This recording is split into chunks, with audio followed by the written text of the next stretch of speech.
Capítulo 1. 0127 horas, hora de la nave, 19 de septiembre de 2552, calendario militar, crucero Pilaro Fotum del UNSC, ubicación desconocida. La Pilaro Fotum se sacudió cuando su armadura de titanio recibió un golpe directo. Es solo otro elemento del arsenal, sin fondo del Covenant, pensó el capitán Jacob Keyes. No es un torpedo de plasma, o ya seríamos moléculas flotantes. La nave de guerra había recibido una paliza de las fuerzas del Covenant cerca de Reach y fue un milagro que el casco permaneciera intacto y aún más notable que hubieran sido capaces de hacer un salto al desliespacio. Estado. Keyes ladró. ¿Qué nos acaba de golpear? Un caza del Covenant, señor. Clase Seraph, respondió la oficial táctica, la teniente Ikoba. Sus rasgos de porcelana se oscurecieron. El astuto bastardo debe haberse apagado y se escabulló entre nuestras naves centinela. Una sonrisa sin humor tiró de la boca de Keyes. Ikoba era una oficial táctica de primera clase, totalmente despiadada en una pelea. Parecía tomar las acciones del piloto del caza del Covenant como un insulto personal. Dele una lección, teniente, dijo. Ella asintió e introdujo una serie de órdenes en su panel, nuevas órdenes para el escuadrón de cazas de la Autumn. Un momento después, hubo una charla por radio cuando uno de los cazas Longsword C-709 de la Autumn fue tras el Seraph, seguida de una ovación cuando la pequeña nave alienígena se transformó en un sol momentáneo, con su propio sistema de desechos en órbita. Keyes se limpió un hilo de sudor de su frente. Comprobó su pantalla, ya que habían regresado al espacio real hace 20 minutos. 20 minutos, y las patrullas de piquetes del Covenant ya los habían encontrado y habían empezado a dispararles. Giró hacia el mirador principal del puente, una gran burbuja transparente suspendida bajo la superestructura de proa de la Autumn. Un enorme gigante de gas púrpura, Threshold, dominaba la espectacular vista. Uno de los cazas Longsword pasó deslizándose mientras continuaba su patrulla. Cuando Keyes recibió el mando de la Pilaro Fotum, se mostró escéptico sobre el gran mirador abovedado. El Covenant ya es bastante resistente, le había dicho al vicealmirante Stamford. ¿Por qué darles un disparo fácil contra mi puente? Perdió el debate, los capitanes no ganan debates con los almirantes, y en cualquier caso no había tiempo para blindar el mirador. Sin embargo, tenía que admitir que la vista casi valía la pena el riesgo. Casi. Distraídamente jugueteó con la pipa que llevaba habitualmente perdido en sus pensamientos. Era completamente contrario a su naturaleza esconderse a la sombra de un gigante gaseoso. Respetaba al Covenant como un enemigo peligroso y mortal, y los odiaba por su salvaje carnicería de los colonizadores humanos y sus compañeros de armas. Sin embargo, nunca les había temido. Los soldados no se escondían del enemigo, sino que se enfrentaban a él de frente. Volvió a la estación de mando y activó su sistema de navegación. Trazó un rumbo más profundo en el sistema y le transmitió los datos al alférez Lovell, el navegante. Capitán, Ikoba levantó la voz. Los sensores muestran un escuadrón de cazas enemigos acercándose. Parece que hay naves de abordaje justo detrás de ellos. Era solo cuestión de tiempo, teniente. Suspiró. No podemos escondernos aquí para siempre. La Autumn parecía deslizarse fuera de la sombra proyectada por el gigante gaseoso y hacia la brillante luz del sol. Los ojos de Keyes se abrieron de par en par con sorpresa cuando la nave se alejó del gigante gaseoso. Esperaba ver un crucero del Covenant, caza Seraph, o alguna otra amenaza militar. No esperaba ver el enorme objeto que flotaba en un punto de la granja entre Threshold y su luna, Basis. La construcción era enorme, un objeto en forma de anillo que brillaba y resplandecía con la luz estelar que reflejaba, como una joya iluminada desde dentro. La superficie exterior era metálica y parecía estar esculpida con profundos patrones geométricos. Cortana, dijo el capitán Keyes. ¿Qué es eso? Un holograma de 30 centímetros de alto surgió, sobre una pequeña tableta de holograma cerca de la estación del capitán. Cortana, la poderosa inteligencia artificial de la nave, frunció el ceño al activar el sistema de detección de largo alcance de la nave. Largas líneas de dígitos se desplazaron por las pantallas de los sensores y ondularon también a lo largo del cuerpo de Cortana. El anillo tiene 10.000 kilómetros de diámetro, anunció Cortana, y 22.3 kilómetros de grosor. El análisis espectroscópico no es concluyente, pero los patrones no coinciden con ningún material conocido del Covenant, señor. Keyes asintió. Los hallazgos preliminares fueron interesantes, muy interesantes, dado que las naves del Covenant estaban ya presentes cuando la OTAN salió del desliespacio y justo en sus regazos. Cuando vio el anillo por primera vez, Keyes tuvo la sensación de que la construcción era una gran instalación del Covenant, que estaba más allá del alcance de la ingeniería humana. La idea de que la construcción también podría estar más allá de la ingeniería del Covenant no era muy reconfortante. También lo puso nervioso. Bajo la intensa presión de las naves de guerra enemigas en el sistema, Epsilon Eridani, la ubicación de la última gran base naval del UNSC, Reach. Cortana se había visto obligada a lanzar la nave hacia un conjunto aleatorio de coordenadas, un procedimiento estándar para alejar a las fuerzas del Covenant de la Tierra. Ahora parecía que los hombres y mujeres a bordo de la Pilar Fotum no habían logrado dejar atrás a sus perseguidores originales. El Covenant los había seguido hasta aquí. Donde quiera que aquí estuviera. Cortana apuntó una matriz de cámaras de largo alcance hacia el anillo y una imagen de primer plano apareció en escena. Keyes emitió un largo y lento silbido.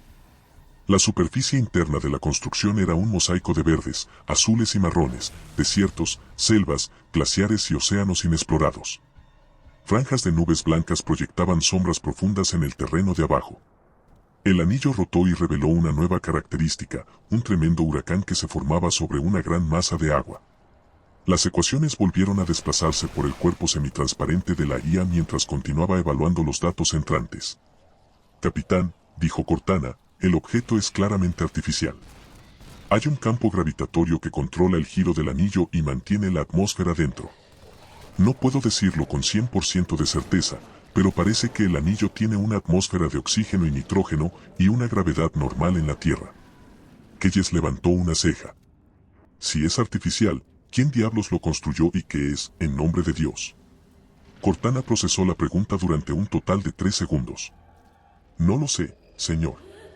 Al diablo con las regulaciones, pensó Keyes. Sacó su pipa, usó un fósforo antiguo para encenderla y produjo una bocanada de humo fragante. El mundo anillo brillaba en los monitores de estado. Entonces será mejor que lo averigüemos. Sam Marcus frotó su dolorido cuello con sus manos que temblaban de cansancio. El golpe de adrenalina que lo había inundado cuando recibió las instrucciones del jefe técnico Shepard había desaparecido. Ahora solo se sentía cansado, nervioso y con algo más que un poco de miedo. Sacudió la cabeza para despejarla y estudió el pequeño teatro de observación. Cada bahía de almacenamiento criogénico estaba equipada con una estación de este tipo, una instalación central de monitoreo, para los cientos de criotubos que tenían las bahías de almacenamiento. Según los estándares de a bordo, el teatro de observación de Crio 2 era grande, pero el gran número de monitores de señales de vida, medidores de diagnóstico y terminales de computadora conectados directamente a los criotubos individuales almacenados en la bahía de abajo, hacía que la habitación pareciera estrecha e incómoda. Sonó una alerta y los ojos de Sam recorrieron los monitores de estado. Solo había un criotubo activo en esta bahía, y su monitor hacía sonar una alerta para llamar su atención.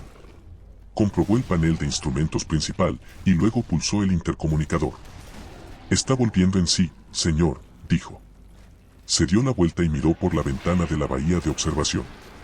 El jefe técnico Tom Shepard saludó a Sam desde el piso de la unidad de almacenamiento criogénico 2. Buen trabajo, Sam, le respondió. Casi es hora de romper el sello. Los monitores de estado continuaron suministrando información a la sala de observación. La temperatura corporal del sujeto se acercaba a la normalidad, al menos, Sam asumió que era normal, nunca antes había despertado a un Spartan, y la mayoría de las sustancias químicas ya habían sido eliminadas de su sistema.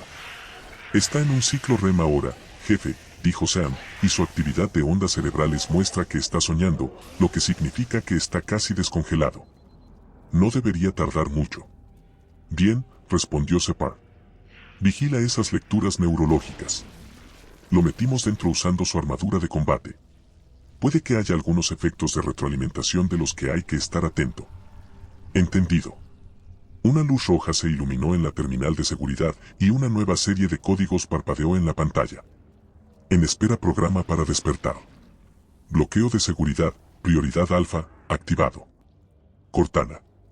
1.0, almacenamiento criogénico. 23, 4.7, ¿qué demonios? Sam murmuró. Volvió a activar el intercomunicador de la bahía. Tom. Hay algo raro aquí, algún tipo de bloqueo de seguridad desde el puente. Entendido. Hubo un clic estático mientras Shepard conectaba con el canal del puente. Crio 2 al puente. Adelante, Crio 2, contestó una voz femenina, entrelazada con el sonido del habla sintetizada. Estamos listos para romper el sello de nuestro invitado, Cortana, explicó Shepard. Necesitamos el código de seguridad. La IA terminó. Transmitiendo. Puente fuera. Casi instantáneamente, una nueva línea de texto se desplazó por la pantalla de seguridad. Libere el sarcófago secreto. Sam pulsó el comando de ejecución, el bloqueo de seguridad se retiró, y un temporizador de cuenta atrás comenzó a marcar el tiempo hasta que la secuencia de despertado se completara. El soldado estaba volviendo en sí. La respiración se elevó, al igual que su ritmo cardíaco, ya que ambos volvieron a niveles normales. Aquí está, pensó Sam, un auténtico Spartan. No cualquier Spartan, sino el último Spartan. El rumor a bordo decía que los demás habían muerto en Reach. Como sus colegas técnicos, Sam había oído hablar del programa, aunque nunca había visto a un Spartan en persona. Para hacer frente a la creciente agitación civil, la administración militar colonial había lanzado en secreto el proyecto Orión en 2491.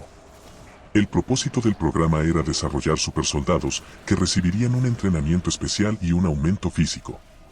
El esfuerzo inicial tuvo éxito, y en 2517 un nuevo grupo de Spartans, la Serie 2, había sido seleccionado como la siguiente generación de supersoldados. El proyecto había sido pensado para mantenerse en secreto, pero la guerra del Covenant había cambiado todo eso. No era un secreto que la raza humana estaba al borde de la derrota.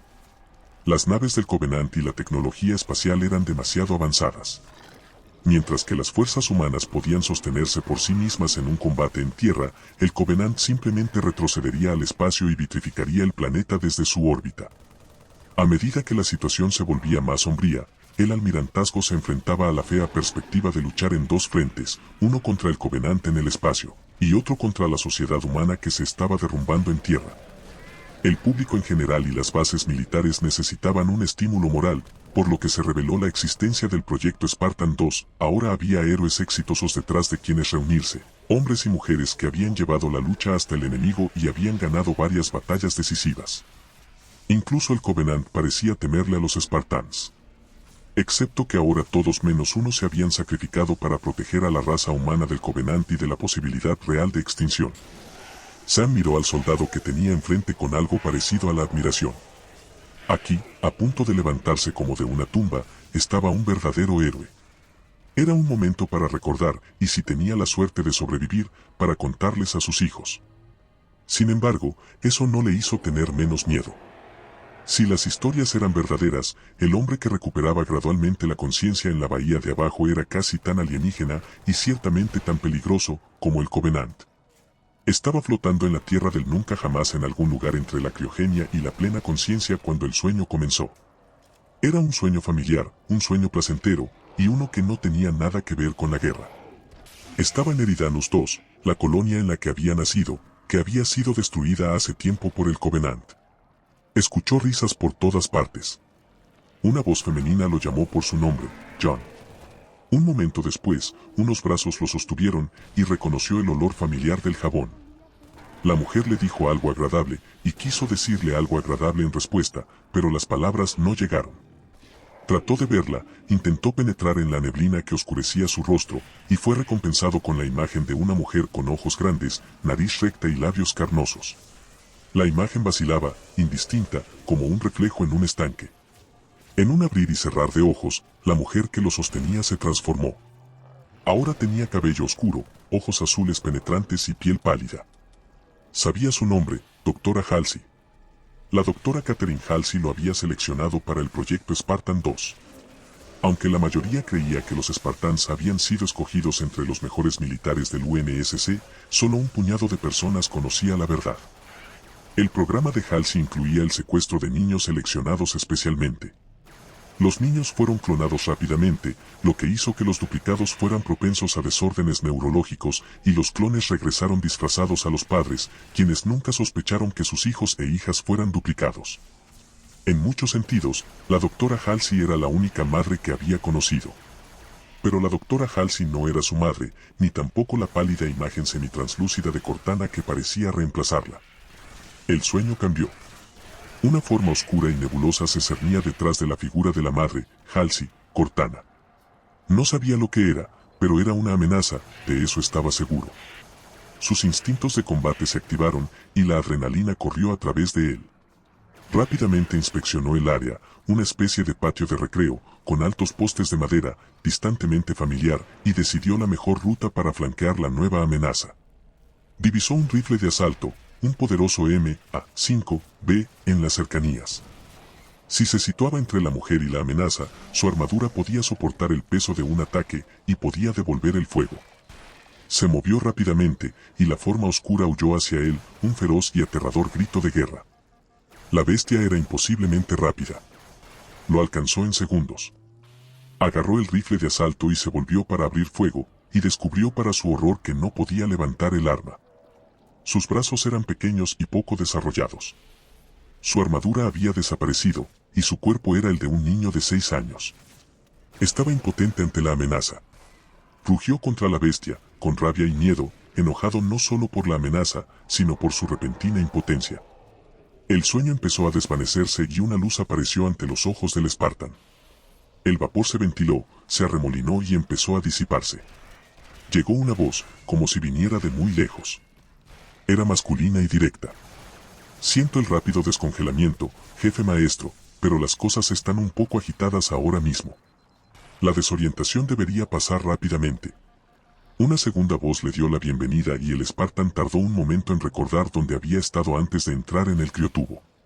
Había ocurrido una batalla terrible, en la que la mayoría de sus hermanos y hermanas Spartan habían muerto. Hombres y mujeres con los que se había criado y entrenado desde los 6 años y que, a diferencia de la mujer de sus sueños, constituían su verdadera familia. Con el recuerdo, además de los sutiles cambios en la mezcla de gases que llenaban sus pulmones, llegó la fuerza. Flexionó sus miembros rígidos. El Spartan oyó al técnico decir algo sobre quemadura por congelación y se empujó a sí mismo hacia arriba y fuera del frío abrazo del criotubo.